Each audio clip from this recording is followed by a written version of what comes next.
My name is Bilal Allaf. I'm an artist from Jeddah. Mainly, I'm a dancer and choreographer, and I do also make movies. The theme of all what is in between is very vast. It's very expanding in thinking and in feelings.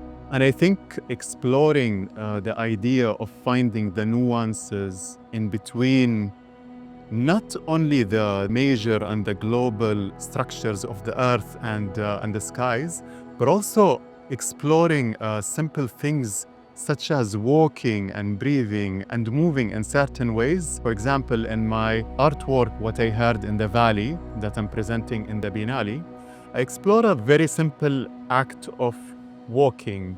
The first ropes of light that I had while developing this project happened by the beginning of the year when I was performing the ritual of Sa'y. I was doing the ritual with a friend of mine who's a little bit younger than me.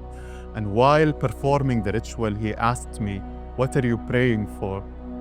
And as a physical thinker, I immediately stopped and reflected on the question. And I thought, are prayers emotions or words?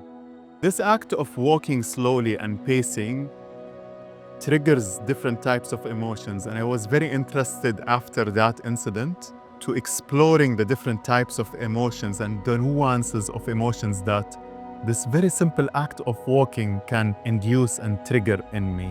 Some of the things that we perceive and express are emotions, and emotions are very often in contrast.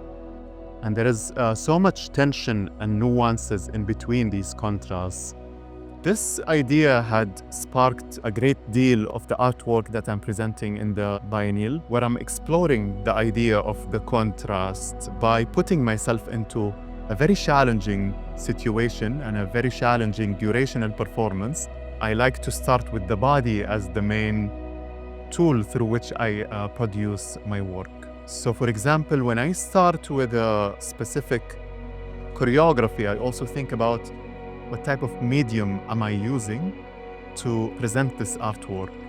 But I find most of the time I like to present my work as a documentarian, and I try to present it as poetically as possible. So having these influences really informs me to what I can feel and think, and really informs me to my starting points, to the type of work that I can produce for such a grand place.